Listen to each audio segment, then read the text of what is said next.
மக்கள் இறை மக்கள் இருவராக பவனியாக செல்லவும். நீங்க போனாதான் நற்கருணை இந்த வாகனத்துக்கு வரும். யாரும் நிக்க வேண்டாம், அப்படியே பவனியா போங்க.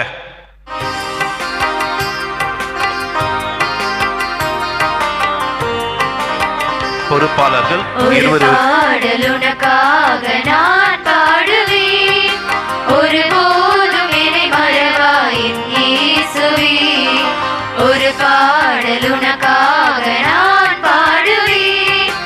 ஒருபோதும் என்னை மறவாய் என் இயேசுவே.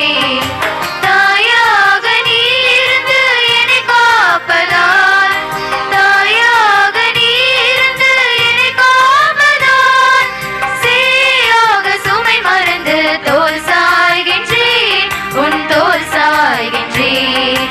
அம்மையப்பனாகி நின்ற தெய்வமும் நீ, ஆயனாய் ஆண்டவனாய் காப்பதும் நீ. அம்மையப்பனாகி நின்ற தெய்வமும் நீ, ஆயனாய் ஆண்டவனாய் காப்பதும் நீ. ஒரு பாடல் உனக்காக நான் பாடுவேன், ஒருபோதும் என்னை மறவாய் என் இயேசுவே.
வழிகாட்டினாய், எப்படி நான் மறந்திடுவேன் உனதன்பை இயேசுவே.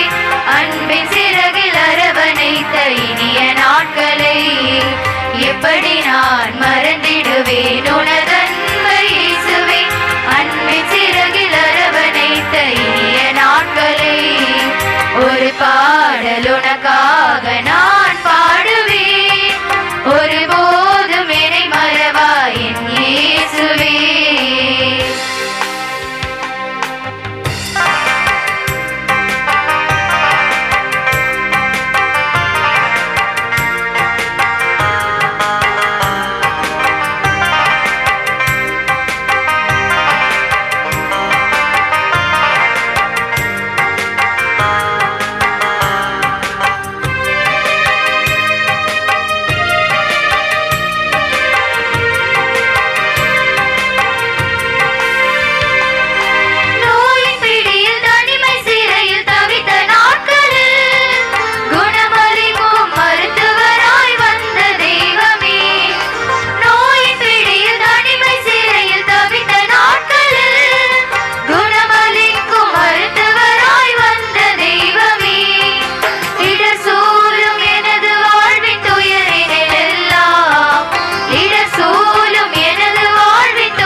காலம் தந்த காயங்களின் வலியை ஆற்றினாய். எங்கே செல்வேன், எப்படி சொல்வேன் உனதன்பை இயேசுவே. பேரன்பில் நனைந்து மகிழ்ந்த இனிய நாட்களை, எங்கே செல்வேன், எப்படி சொல்வேன் உனதன்பை இயேசுவே. பேரன்பில் நனைந்து மகிழ்ந்த இனிய நாட்களை, ஒரு பாடல் உனக்காக நான் பாடுவேன், ஒருபோதும் என்னை மறவாய் என் இயேசுவே. துணையாக வாருமே, நற்கருணை நாடரே.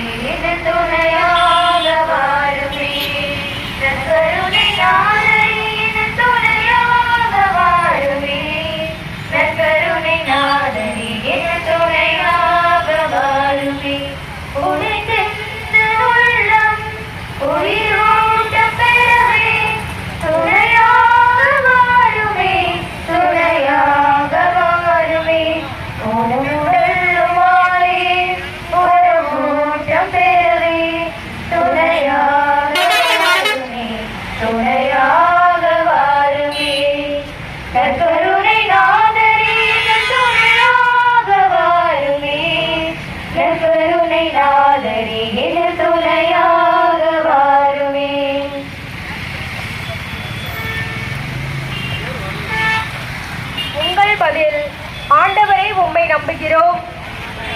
ஆண்டவரே உம்மை நம்புகிறோம். விண்ணக தந்தையின் ஒரே மகனே ஆண்டவரே உம்மை நம்புகிறோம். ஆண்டவரே உம்மை நம்புகிறோம். எம்மை மீட்க விண்ணிலிருந்து வந்தவரே ஆண்டவரே உம்மை நம்புகிறோம். எங்களின் துயரங்களை துடைக்கும் விண்ணக மருத்துவரே ஆண்டவரே உம்மை நம்புகிறோம். தீமையிலிருந்து எம்மை மீட்க வந்த வாய் திறவாத செம்மறியே ஆண்டவரே உம்மை நம்புகிறோம். ஆடுகளுக்காக உயிரை தரும் நல்லாயனே ஆண்டவரே உம்மை நம்புகிறோம். விண்ணிலிருந்து வந்த வாழ்வளிக்கும் உணவே ஆண்டவரே உம்மை நம்புகிறோம். நிலை வாழ்வை நல்கும் அருமருந்தே ஆண்டவரே உம்மை நம்புகிறோம். இரண்டாம் மறைபொருள். அன்னை மரியா தன்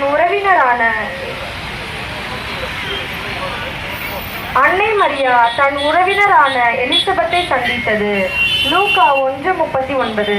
மரியா புறப்பட்டு யூதேய மலைநாட்டில் உள்ள ஓர் ஊருக்கு விரைந்து சென்றார். பரபரப்பான பாதுகாப்பற்ற பயணத்தில் அன்னை மரியா தன் உதரத்தில் இயேசுவை பாதுகாப்பாக கொண்டு செல்கிறார். எலிசபெத்தை வாழ்த்துகிறார். அவர் வயிற்றில் இருந்த குழந்தை மகிழ்ச்சியால் துள்ளுகிறது. எலிசபெத்தும் தூய ஆவியால் நிரப்பப்படுகிறார். அருட்பணியாளர்கள் நோயில் உள்ளோருக்கு நற்கருணையை சுமந்து செல்வது அவர்களுக்கு உடல் நலத்தை அளிப்பதோடு ஆறுதலையும் தந்து மீட்பின் பாதையில் அவர்களை வழிநடத்துகிறது. கருத்து: திருப்பலியில் நேரடியாக கலந்து கொள்ள இயலாதவர்களுக்காக மன்றாடுவோம்.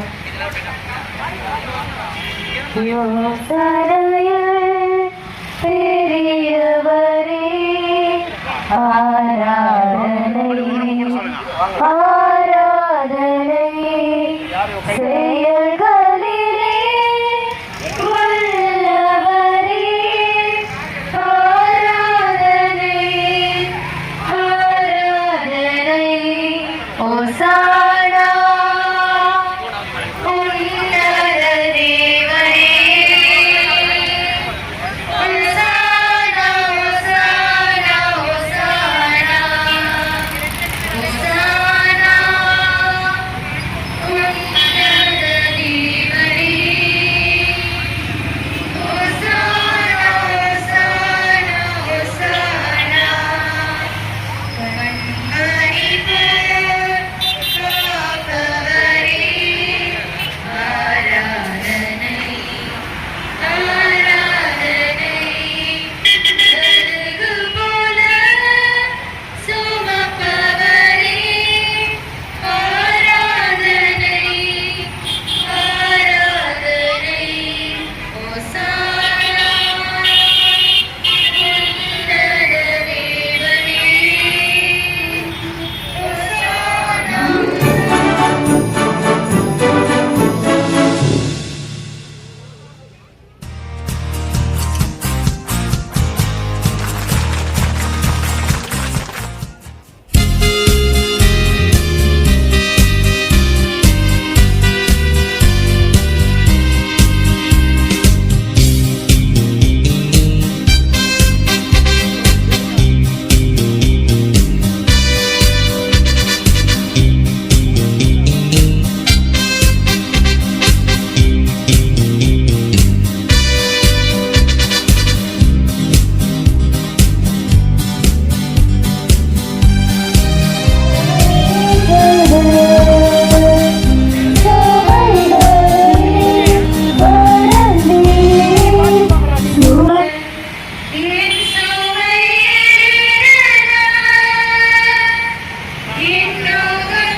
இறை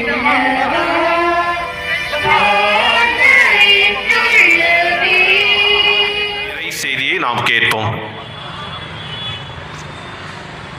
இயேசுவில் பிரியமான சகோதர சகோதரிகளே, நமது பங்கு ஆலயத்தின் இதயமாகவும் தாய் திரு அவையினுடைய அருள்வரங்களின் ஊற்றும் உச்சகமாக இருக்கக்கூடிய இந்த திவ்ய நற்கருணையை நாம் வாழ்கிற இந்த பகுதியிலே நாம் இப்படி மிகவும் மரியாதையோடு வணக்கத்தோடு நாம் எடுத்து வந்து ஆண்டவரை மகிமைப்படுத்தி கொண்டிருக்கக்கூடிய இந்த வேளையில் முதல் நிலையிலே ஆண்டவர் நமக்கு தருகிற ஒரு சிறிய செய்தி இதுவாக இருக்கிறது. பழைய ஏற்பாட்டில் மன்னா வானிலிருந்து மக்களுக்கு பொழியப்பட்டது. மன்னா உண்ட முன்னோரெல்லாம் மரித்து போயினர், ஆனால் உங்கள் மன்னன் என்னை உண்பவர் என்றும் வாழ்வர் என்று சொல்லி ஆண்டவர் மன்னாவையும் தன்னையும் ஒப்பிடுகிறார். நம்மில் பலருக்கு மன்னா என்ற உடனேயே ஏதோ ஒரு உணவினுடைய பெயர் என்று நினைத்து கொண்டிருக்கிறோம். வீட்டில் இட்லி, தோசை, பொங்கல் என்று நாம் உணவுகளுக்கு பதார்த்தங்களுக்கு பெயர் வைப்பது போன்று மன்னா என்றால் ஒரு உணவின் பெயர் என்று நினைக்கிறோம். அது தவறு. மன்னா என்றால் அன்றிருக்கிறவர்களை பழைய ஏற்பாட்டை விடுதலை பயண நூலை எடுத்து வாசித்து பாருங்கள். மன்னா என்றால் ஒரு உணவின் பெயர் அல்ல, மாறாக அது ஒரு கேள்வி. கடவுள் தந்த உணவை அனைவரும் அருந்திய பின்பாக அது மிகுந்த சுவையுள்ளதாக இருக்க கண்டு ஒருவர் மற்றவரை பார்த்து இது என்ன இது என்ன என்று அவர்களது தாய்மொழியில் கேட்டார்கள். மன்னா மன்னா மன்னா, அதாவது இது என்ன இது என்ன இது என்ன என்று கேட்டார்கள். அப்படி நமது முன்னோர்கள் பழைய ஏற்பாட்டில் கேட்ட கேள்விக்கு கிட்டத்தட்ட 3500 ஆண்டுகளுக்கு பின்பாக புதிய ஏற்பாட்டில் இயேசு பதில் கொடுக்கிறார். இது என் உடல். அன்பிற்கினியவர்களே, நற்கருணை நம் கேள்விகளுக்கு பதிலாக இருக்கிறது. இன்றைக்கு நமது குடும்ப வாழ்க்கையிலே, நமது இந்த சமூக வாழ்க்கையிலே நமக்கு நிறைய கேள்விகள் இருக்கிறது. எனக்கு மட்டும் ஏன், என் குடும்பத்திற்கு மட்டும் ஏன் என்று பல நிலைகளிலே கேள்வி கேட்கிறோம் அல்லவா? இயேசு சொல்கிறார், ஆம், இந்த கேள்விகளுக்கெல்லாம் பதிலாக இருப்பது நற்கருணை. ஆம் அன்பிற்குரியவர்களே, கேள்வி நமது வாழ்விலே வந்து கொண்டிருக்கும். ஆனால் ஆண்டவர் அதை தகுந்த காலத்திலே நமக்கு பதில் மொழி தருவார். இது இந்த நோக்கத்திற்காக உனது வாழ்விலே வருகிறது என்பதை ஆண்டவர் நிச்சயமாக வெளிப்படுத்துவார். இவ்விதமாக பழைய ஏற்பாட்டு மக்கள் கேட்ட கேள்விக்கு 3500 ஆண்டுகள் கழித்து ஆண்டவர் பதில் கொடுத்தாரோ, அதுபோன்று நமது வாழ்வில் அன்பிற்குரியவர்களே ஆண்டவர் மிகுந்த நேரம் எடுத்துக்கொள்ள மாட்டார். ஆனால் கண்டிப்பாக நமக்கு பதில் மொழி கூறுவார். நமக்கு வேண்டியதெல்லாம் பொறுமையோடு கூடிய நம்பிக்கை. வாழ்விலே கேள்விகள் நிச்சயமாக வரும். நமது வாழ்வு என்பது ஒரு மறைபொருள். 3 மணி நேரம் ஓடக்கூடிய ஒரு திரைப்படத்தில் கூட நீங்கள் ஒவ்வொரு காட்சிக்கும் சுவாரஸ்யம் எதிர்பார்க்கிறீர்கள், திருப்புமுனை எதிர்பார்க்கிறீர்கள். எனவே நமது வாழ்வில் நாம் எதிர்பாராத விஷயங்களுக்காக நாம் காத்திருக்கும்படி ஆண்டவர் அழைக்கின்றார். சற்று யோசித்து பாருங்கள், இந்த சாலை எவ்வளவு மிக மிக பரபரப்பாக இருக்கிறது. ஒருவேளை சொன்னதெல்லாம் அப்படியே நடக்கக்கூடிய ஞானி ஒருவர் இருந்து அவர் முன்னறிவிப்பாக ஒரு இறைவாக்காக இன்று இந்த சாலையில் பயணிக்கக்கூடிய 10 பேர் மரித்து விடுவார்கள் என்று சொன்னால், இந்த சாலை உலகத்தில் இருக்கக்கூடிய அனைத்து கல்லறைகளை விட அமைதியான ஒரு சாலையாக இருக்கும், கல்லறை தோட்டமாக மாறிவிடும். எனவே மறைந்து இருப்பதில்தான் நமது வாழ்க்கையானது அன்பிற்குரியவர்களை இனிமை சேர்க்கிறது. நமது வாழ்விலே நிறைய விஷயங்களுக்கு விடை கிடைக்காமல் இருக்கலாம். ஆண்டவர் அவருக்கு நேரம் கொடுத்தால், நாம் நம்பிக்கையோடு நேரம் எடுத்துக்கொண்டால் நமது வாழ்விலும் ஆண்டவர் பதில் மொழி கொடுப்பார். மறந்துவிட வேண்டாம். அதற்காக தான் ஆண்டவர் இது என் உடல் என்று சொல்லி எம்மாவூசியர்களோடு வழிநடந்த அவர் நாம் வாழுகிற தெருக்களில் நடந்து உனது வாழ்வு என்பது தீர்க்கப்படக்கூடிய கணக்கல்ல, மாறாக வாழ வேண்டிய மறைபொருள் என்னோடு இருந்து, மறைவாக இருக்கின்ற என்னோடு இருந்து நீ நிறைவாகும்படி காத்திரு, செபித்திரு, உழைத்திரு என்று அழைக்கிறார். அதற்கு வரம் வேண்டி தொடர்ந்து இந்த பவனியிலே பங்கு பெறுவோம். இப்பொழுது மாண்பு கீதம் பாடப்பட்டு இறுதியிலே ஆசிர் வழங்கப்படும். எனவே நீங்கள் ஆசிர் பெறுகின்ற பொழுது நீங்கள் மட்டுமல்ல, இந்த பகுதியில் வாழ்கின்ற மக்களையும் இறைவன் தனது இரக்கத்தினால் நிறைவாக ஆசிர்வதிக்கும்படியாக மன்றாடுவோம். மாண்பு வருமானத்தை தாழ்ந்து பணிந்து ஆராதிப்போம்.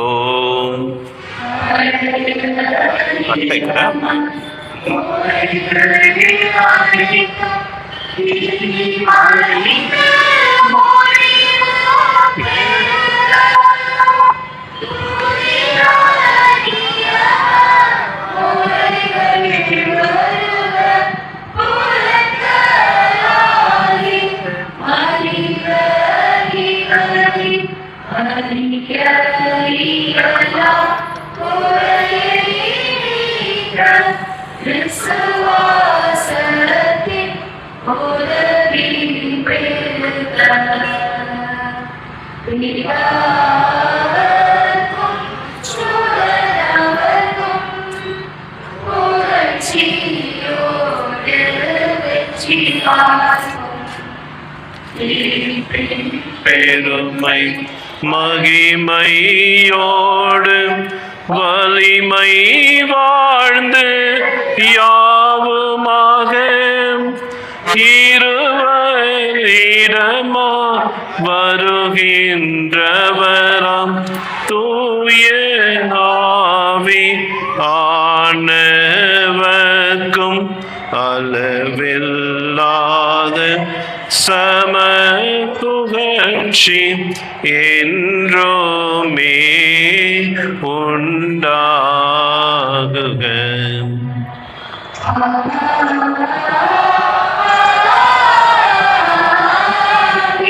இந்த நற்கனை ஆசிர் வழங்குகின்ற பொழுது முடிந்தவர்கள் நீங்கள் முழந்தால் படியலாம். இது ஒன்றும் அசிங்கல்ல. அதனால் இந்த ஜெபம் முடிந்த பிறகு நற்கனை ஆசிர் கொடுக்கின்ற பொழுது முடிந்தவர்கள் அந்த முழந்தால் படியிட்டு இறைவனை ஆராதிக்க உங்களை அன்போடு கேட்டுக்கொள்கிறேன். மன்றாடுவோமாக.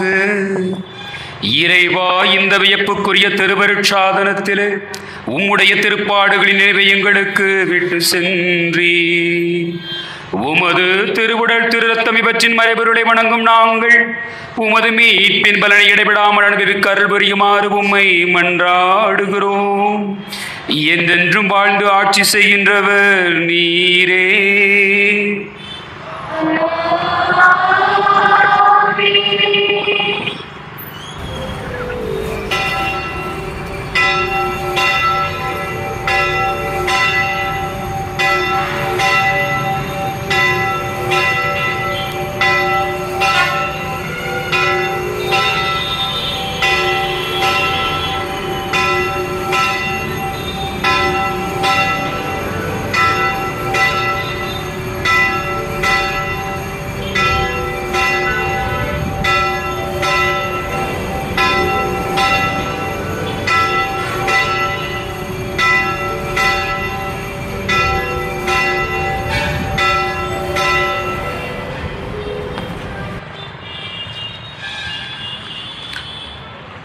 தயவுசெய்து அந்த பவனியிலே புறப்படவும்.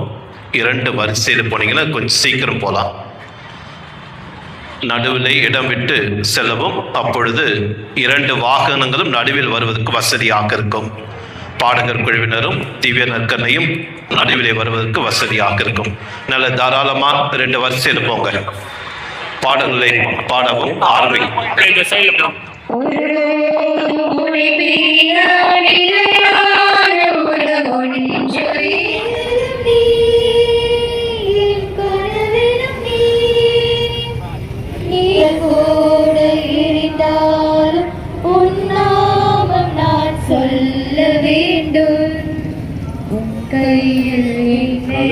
கழுதைக்கு சோதனை மாதிரி பானிபூரி கடனை பக்கத்தில் வணங்குறியா? பானிபூரி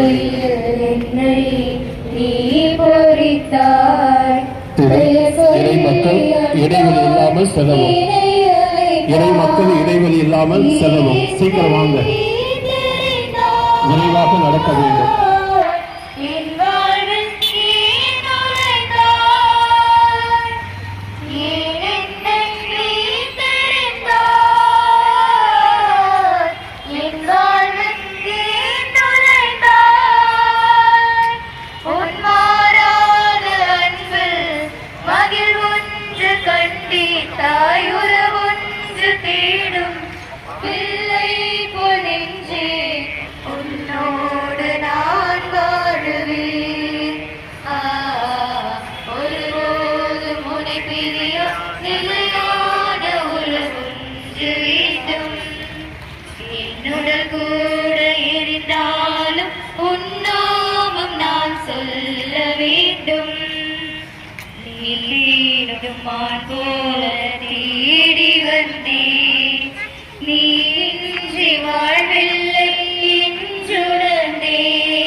போல தேடி வந்தேன், நீ இன்றி வாழ்வில்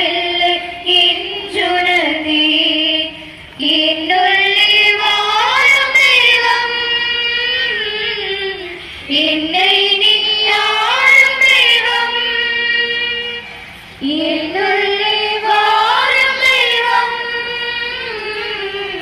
என்னை நீ ஆளும் தெய்வம், என் ஈஸ்வரியே, என்னுள்ளம் நின்றாய் நிதம் என் பார்வை முன்னே, நீதானே சென்றாய் உன்னோடு நான் வாழுவேன்.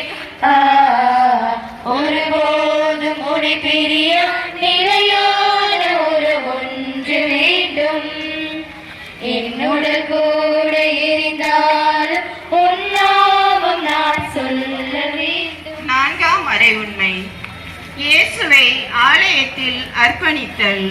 லூக்கா 2:30. மக்கள் அனைவரும் காணுமாறு நீர் ஏற்பாடு செய்துள்ள உம் மீட்பை என் கண்கள் கண்டு கொண்டன. இஸ்ரேலுக்கு வாக்களிக்கப்பட்ட ஆறுதலை எதிர்பார்த்திருந்த சிமியோன் இயேசுவை கண்டு கையில் ஏந்துகிறார், கடவுளை போற்றுகிறார். நற்கருணையானது இறக்கும் நிலையில் இருப்போருக்கான பலி உணவாக உள்ளது. எவ்வாறு சிமியோன் இவ்வுலகத்தை விட்டு அமைதியாக செல்ல விரும்பினாரோ அவ்வாறு விண்ணகம் நோக்கி செல்லும் நம்பிக்கையாளர்கள் நம்பிக்கையோடு நற்கருணையை உட்கொண்டு அமைதியாக இவ்வுலகத்தை விட்டு மறு உலகிற்கு கடந்து செல்ல வேண்டும். கருத்து: அமைதியான புனிதமான இறப்பை தர மன்றாடுகின்றோம்.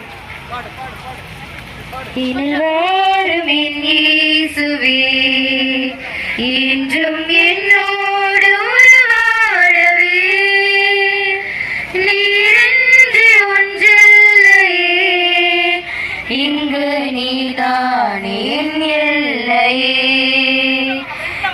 வாழும் என் இயேசுவே,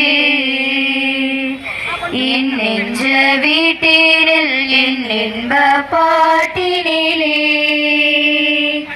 உன் நாமம் நான் பாட என் உள்ளம் நீர் வாழவே, என் அன்பு தாயாக என்னாலும் எனக்காகவே, என் சொந்தம் நீயாக என் வாழ்வும் நீயாகவே. தேவா எழுந்து வா, தேடும் அமைதி தா, தேவா எழுந்து வா, தேடும் அமைதி தா, உன்னை அழைத்தேன் உயிர் கொடுத்தேன் உறவை தேடி. நாம் இரண்டாம் நிலையிலே இந்த இறை செய்திக்கு நாம் செவி கொடுப்போம். நவம்பர் 26, 2008ஆம் ஆண்டு இந்தியாவினுடைய மற்றொரு கருப்பு தினமாக விடிந்தது. அன்றுதான் மும்பையிலே கடல் பகுதி வழியாக ஊடுருவிய பாகிஸ்தானிலிருந்து தீவிரவாதிகள் 100க்கும் மேற்பட்டவரை துப்பாக்கியால் சுட்டு கொலை செய்த தினம். அப்படிப்பட்ட அந்த நாளிலே நண்பர் ஒருவரை வழியனுப்ப சத்ரபதி சிவாஜி ரயில் நிலையத்திற்கு இருவர் வருகிறார்கள். நண்பர்களை வழியனுப்பி விட்டு ரயில் நிலையத்தினுடைய வாயிலை நோக்கி நடந்து சென்று கொண்டிருக்கையில் வேளையில்தான் தீவிரவாதிகள் துப்பாக்கியால் சுட உயிரை கையில் பிடித்துக் கொண்டு இருவரும் ஓடுகிறார்கள். அப்பொழுது துப்பாக்கியிலிருந்து வருகிற கொண்டு நண்பர் ஒருவருடைய இதயத்தை துளைக்க அவர் அப்படியே சுருண்டு விழுகிறார். மற்றவருடைய நண்பருடைய கரங்களை அவர் வலுவாக பற்றி இருந்ததால் அவரும் கீழே விழுகிறார். தீவிரவாதிகள் வந்து கொண்டிருக்கிறார்கள். நண்பன் மூர்ச்சியாகிவிட்டான். என்ன செய்வது என்னவென்று தெரியாமல் நண்பன் இதயத்திலிருந்து வழிந்த இரத்தத்தை எடுத்து தனது முகத்திலும் தனது உடையிலும் தெளித்துக் கொண்டு அப்படியே அவர் படுத்து விடுகிறார். அப்பொழுது கடந்து செல்கிற தீவிரவாதிகள் அவர் இறந்து விட்டதாக எண்ணி விட்டு சென்று விடுகிறார்கள். மறுநாளிலே தொலைக்காட்சியை அவர் பேட்டி அளித்த பொழுது, இறந்த என் நண்பனுடைய இதயத்திலிருந்து வந்த இரத்தம் இன்று என்னை வாழ வைக்கிறது என்று கண்ணீர் மல்கச் சொன்னார். அன்பிற்குரிய சகோதர சகோதரிகளே, நமது தோழமை சகோதர சகோதரிகள் அநேக வேளைகளிலே இரத்த கோட்டைக்குள்ளாக நான் இருக்கிறேன், எனக்கு குறை ஒன்றுமில்லை என்று சொல்வார்கள். அந்த இரத்த கோட்டை மனித கரங்களால் வெளிப்புறத்தில் எழுப்பப்படுகிற ஒன்றல்ல, மாறாக ஆண்டவரது இரக்கத்தால் நம்முள் இறைவன் எழுப்புகின்ற இறை இரக்கத்தினுடைய கோட்டை. ஒவ்வொரு முறையும் நாம் திவ்ய நற்கருணையை பெற்றுக் கொள்கிற பொழுது அன்பிற்குரியவர்களே, மிகப்பெரிய ஆற்றலுடைய ஊற்றை மருந்தை நாம் பெற்றுக்கொள்கிறோம். நற்கருணை மட்டுமே உணவாக அருந்தி ஏராளமான நிலைகளிலே புதுமைகளை பெற்றுக்கொண்ட எண்ணிலடங்காமல் இருக்கிறார்கள். நற்கரணை மட்டுமே அருந்தி வாழ்ந்த புனிதர்கள் நிறைய பேர் இருக்கிறார்கள். எனவே இந்த நற்கரணையை வெறுமனே ஒரு சடங்கு ஆச்சாரமாக கருதாமல் நம்மை வாழ்விக்கின்ற ஏராளமான நிலைகளில் மருந்தாக விருந்தாக அமைகின்ற இந்த ஆண்டவரது இரத்தம் நம்மையும் தீமை அனைத்திலுமிருந்து காக்கிறது என்பதை உணர்ந்தவர்களாக, கொரோனா தொற்று காலத்தில் எவ்விதமாக நாம் செலுத்திய தடுப்பூசி நம்மை மரணத்திலிருந்து விடுவித்தது என்று நம்பினோமோ அதுபோன்று இந்த இரத்தம், இயேசுடைய இரத்தம், நம்மை இன்றும் வாழ வைக்கிறது, எண்ணிலடங்கா தீமையிலிருந்து பாதுகாக்கிறது என்ற நம்பிக்கை உள்ளவர்களாக மன்னா உண்டவர்கள் அந்த நாட்களிலே அதிகமாக சேர்த்தார்கள்.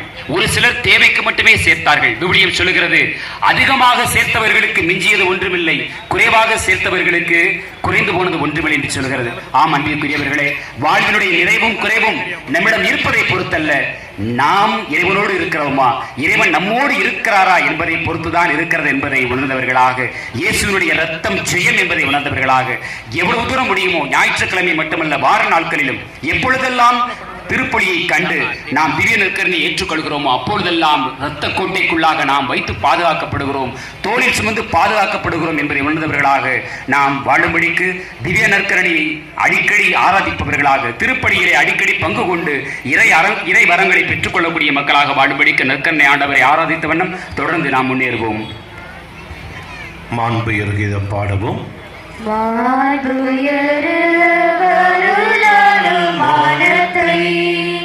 தாழ்ந்து பணிந்து ஆராதிப்போம்.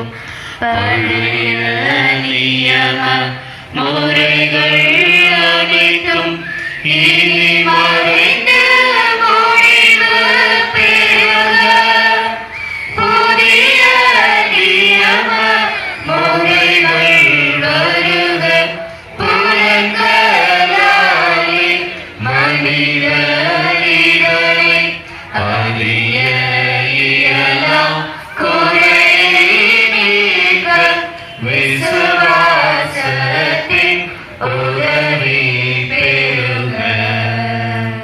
பிதாவர்க்கும் சுதனவர்க்கும் புகழ்ச்சியோடு வெற்றியாக்கும் மீட்பின் பெருமை மகிமையோடு வலிமை வாழ்க்கையாகுமாக இருவரிடமாய் வருகின்றவராம் தூய ஆவி அனைவருக்கும் அளவில்லாத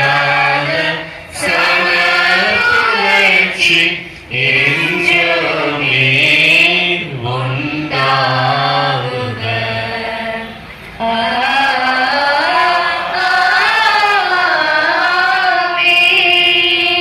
மன்றாடுவோமாக. இறைவா, இந்த வியப்புக்குரிய திருவருட்சாதனத்தில் உம்முடைய திருப்பாடுகளின் எங்களுக்கு விட்டு சென்றி உமது திருவுடல் திரு ரத்தம் இவற்றின் மறைபொருளை வணங்கும் நாங்கள் உமது மீட்பின் பலனை இடைவிடாமல் அனுபவிக்க அருள் புரியுமாறு உம்மை மன்றாடுகிறோம். என்றென்றும் வாழ்ந்து ஆட்சி செய்கின்றவர் நீரே.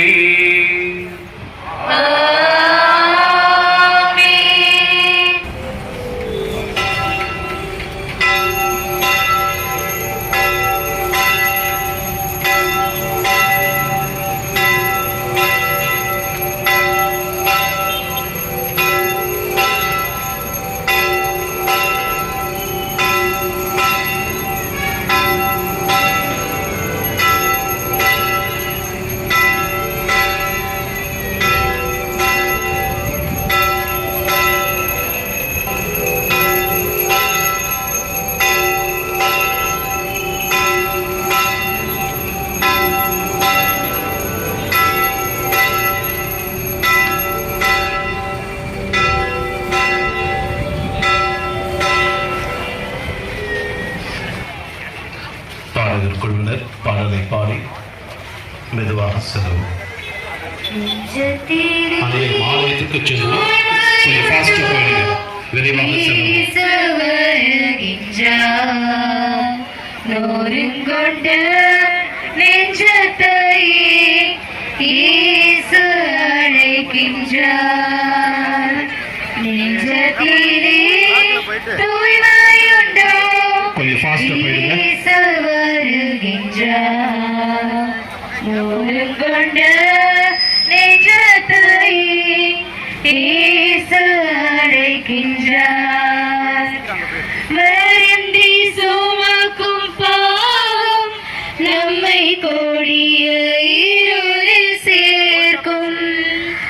வருந்தி சுமக்கும் பாவம் நம்மை கொடிய இருளில் சேர்க்கும்.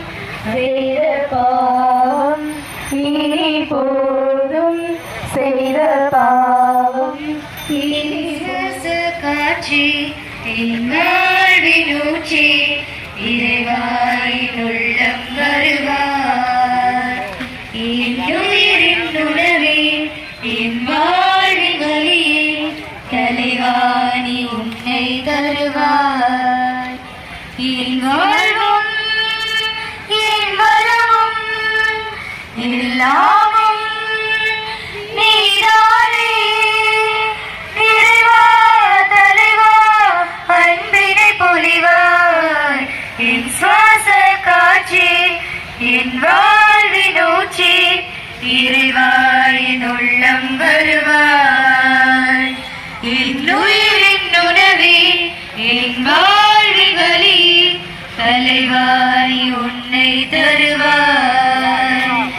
என் சொந்தம் யாவும் என் தேவையாகும் நீதானே நீதானே இறைவா. என் நெஞ்ச நேசம் மாறாத பாசம் தருவாய் தருவாய் தலைவா. வாழ்நாளெல்லாம் நீ வேண்டுமே, வலதினாலும் வர வேண்டுமே. வாழ்நாளெல்லாம் நீ வேண்டுமே, வலதினாலும் வரம் வேண்டுமே.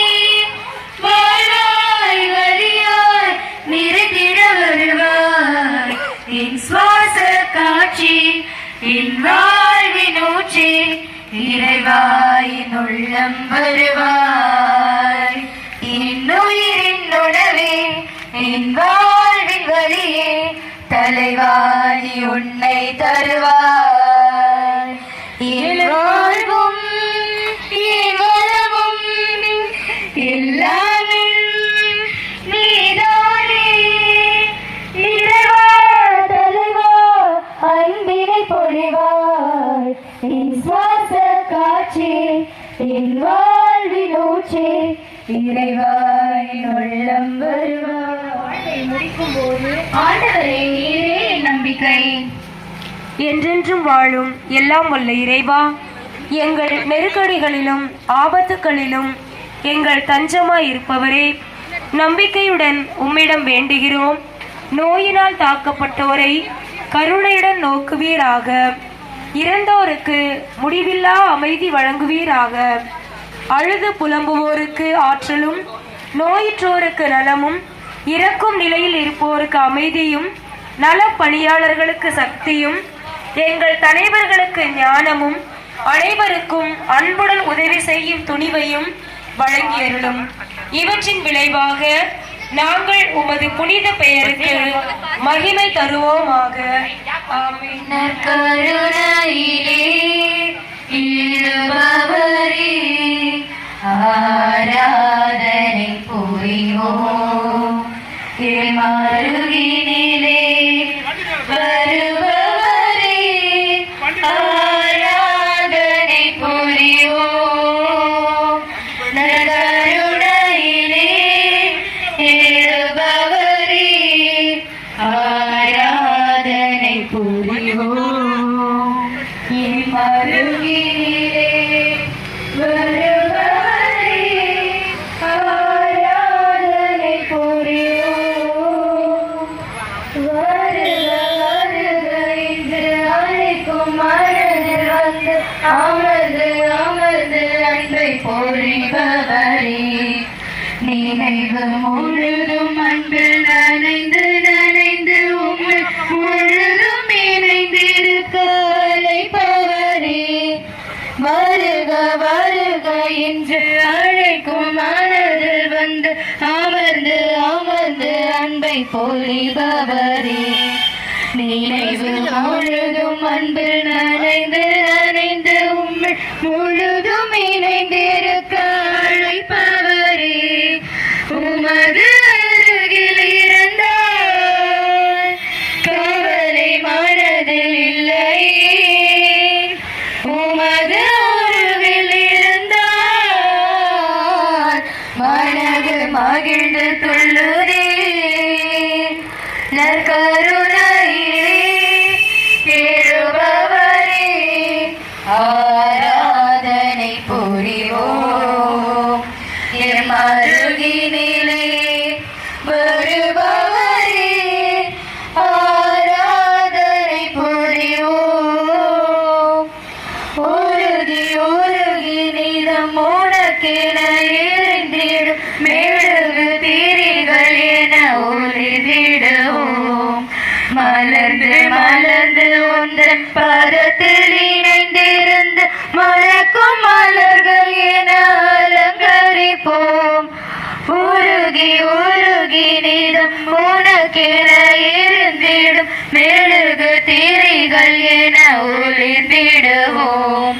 மலர்ந்து மலர்ந்து உந்தன் பதத்தில் இணைந்திருந்து மணக்கும் மலர்கள் என அலங்கரிப்போம். உமது சீடரினவே உம்மாத சுவடில் நடப்போம். உமது அன்பின் கடலை உலகம் முழுதும் நிறைப்போம். நற்கருணையிலே எழுபவரே, ஆராதனை புரிவோம். எம் அருகினிலே வருபவரே, ஆராதனை புரிவோம். நற்கருணையிலே எழுபவரே, ஆராதனை புரிவோம். வருபவரே, ஆராதனை புரிவோம்.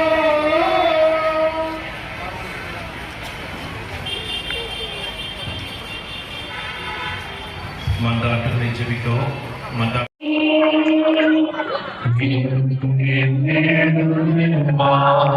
அனைவரும் இணைந்து பாடுவோம்.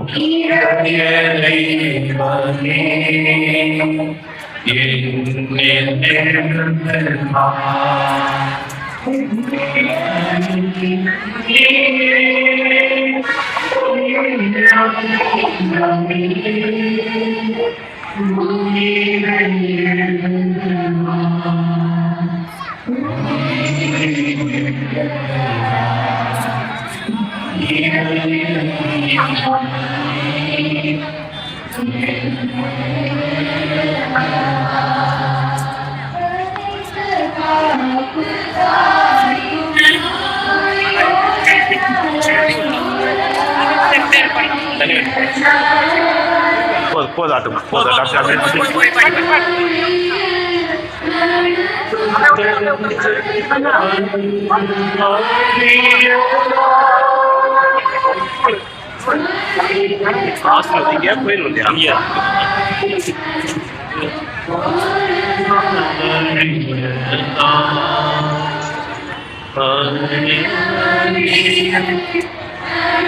எங்கே உங்க மெசேஜ் கொடுப்பாங்க. ஆமாம்,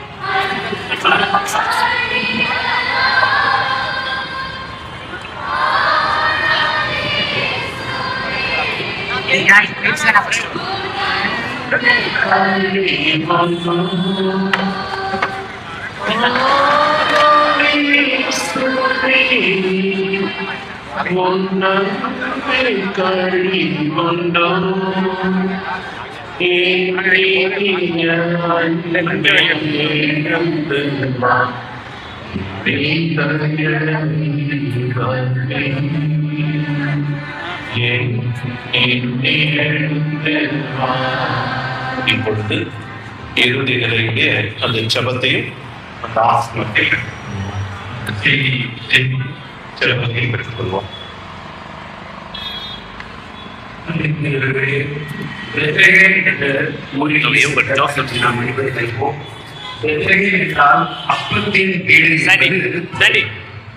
அப்பத்தின் வீட்டில் பிறந்த இயேசு இன்று உங்களையும் என்னையும் பார்த்து சிந்திக்க செய்கின்ற சொல்கின்ற ஒரு முக்கியமான செய்தி. நாம் உங்கள் அன்றாட மக்கள் நமது வீடுகளில் செய்யப்பட்டதாக இருக்க வேண்டும். ஏனென்றால் இது எனது உடல் என்று சொல்கிறார். நமது உடலை நல்ல முறையில் ஆரோக்கியமாக பராமரிப்பது ஒரு ஆன்மீகம் என்பதை நாம் உணர்ந்து கொள்ள வேண்டும். மேலே நாட்டில் இருக்கக்கூடிய உடல்நலம் குறித்த உணவு குறித்த ஆராய்ச்சியாளர்கள் இந்தியாவை எச்சரிக்கிறார்கள். இந்திய இளைஞர்கள் இப்பொழுது 25 வயதிலும் 35 வயதிலும் மாரடைப்பு வயது இறந்து கொள்கிறார்கள். காரணம் என்னவென்றால் கண்ட நேரத்தில் அதிகாலை 12 மணி 4 மணி என்று நாம் உண்ணுகிற பிரியாணி பிரிட்டிஷ்காரர்களுக்கு விடுதலை பெற்று இந்த பிரியாணிக்கு அடிமையாக இருக்கும். விதவிதமான சுவையூட்டிகளை கொண்ட உணவுகளை குழந்தைகளுக்கு படிப்படியாக விஷமாக கொடுத்துக் கொண்டிருக்கிறோம். ஜோடியத்தில் இயேசு கேட்கிறார், உங்கள் பிள்ளை மீனை கேட்டால் பாம்பை கொடுப்பீர்களா, உங்கள் பிள்ளை முட்டை கேட்டால் தேரை கொடுப்பீர்களா என்று கேட்கிறார் இயேசு. இந்த நற்கரணி பவனி வழியாக இதோ எதற்கெடுத்தாலும் ஆன்லைனில் உணவுகளை ஆர்டர் செய்கிற நம்மை பார்த்து, எதற்கெடுத்தாலும் செயற்கை குளிர்பானங்களை, எதற்கெடுத்தாலும் பிரியாணி போன்ற வஸ்துக்களை நாம் வாங்கி உண்கிறோமே, அதை விட்டுவிட்டு நாம் உண்கிற அப்பம் நமது வீடுகளில் உருவாக்கப்படுகிற பொழுது ஆரோக்கியமும் அன்பும் நம்மிடையே தடைக்கும். ஆம் அன்பிற்கினியவர்களே, இந்த நாட்களிலே நாம் பார்க்கிறோம் இளையோர் எத்தனையோ பேர் இள வயதில் குடும்பங்களை நிராகரியாக விட்டு செல்கிறார்கள். எனவே அந்த உலக உணவு அமைப்பு சொல்கிறது, இப்படியே சென்றால் எதிர்காலத்தில் இந்திய பெற்றோர்கள் இப்படி கனவு காண முடியாது. தங்கள் பிள்ளைகள் தங்கள் வயதான நாட்களிலே தங்களை நல்லடக்கம் செய்து மரியாதையோடு புதைப்பார்கள் என்பதை கனவு காண முடியாது. மாறாக பெற்றோர்கள் கண் முன்பாகவே பிள்ளைகள் மரித்து போவார்கள் என்பதை உலக சுகாதார மையம், உலக உணவு அமைப்பு எச்சரிக்கிறது. இயேசு அதைத்தான் பல ஆண்டுகளுக்கு முன்பாகவே சொல்லிவிட்டார். உங்கள் பிள்ளைகளுக்கு முட்டைகளை கொடுக்கின்ற பெற்றோர்களாக, உங்கள் பிள்ளைகளுக்கு மீன்களை கொடுக்கக்கூடிய பெற்றோர்களாக உணவு மிக முக்கியமானதாக இருக்கிறது. எனவே ஆரோக்கியமானவற்றை நமது இல்லத்தில் சமைத்து உண்ணும்படியாக அப்பத்தின் வீட்டில் வந்த இயேசு, அப்பத்தின் வீடு என்று பொருள்பட்ட இடத்தில் பிறந்த இயேசு, நாம் உண்கிற அன்றாட அப்பம் ஆரோக்கியமானதாக நமது இல்லத்தில் அன்போடு அக்கறையோடு செய்யப்பட்டதாக இருக்க வேண்டும் என்பதையும், உடலை பராமரித்தல் என்பது ஆன்மீகத்தினுடைய ஒரு படி, being fit is a spirituality என்பதையும் ஆண்டவர் இயேசு இந்த நாளிலே நமக்கு அறிவுரையாக உணர்த்துகிறார். எனவே உடலை வளர்ப்போம், உறவை வளர்ப்போம், நற்கரணை ஆண்டவரோடு கூடவே சேர்ந்து உயிரையும் வளர்ப்போம். அதற்கான வரம் வேண்டி இப்பொழுது நாம் மன்றாடுவோம். மாண்பியர் கீதத்தை அனைவரும் இணைந்து பாடுவோம்.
திருவருட்சாதனத்திலே உம்முடைய திருப்பாடுகளின் நினைவை எங்களுக்கு விட்டு சென்றி உமது திருவுடல் திரு ரத்தம் இவற்றின் மறைபொருளை வணங்கும் நாங்கள் உமது மீட்பின் பலனை இடைவிடாமல் அனுபவித்து அருள் புரியுமாறு உம்மை மன்றாடுகிறோம்.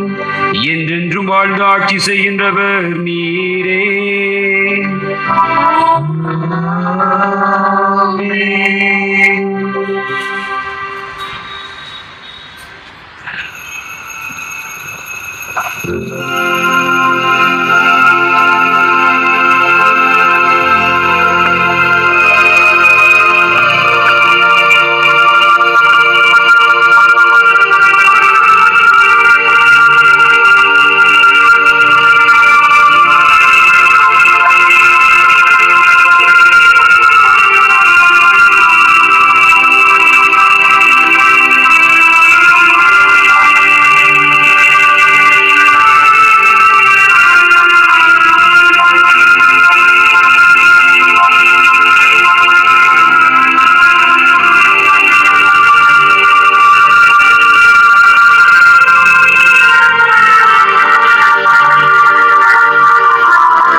பிரியமானவர்களே, இந்த நற்கருணை பெருவிழாவை ஆடம்பரமாகவும் சீர்திருத்தமாகவும் நடத்தி கொடுத்து பாதுகாக்கலாகின்ற அனைவரும் என்னை மனமார்ந்த நன்றிகள் வாழ்த்துக்கள் தெரிவித்துக் கொள்கின்றோம். அனைவருக்கும் நன்றி.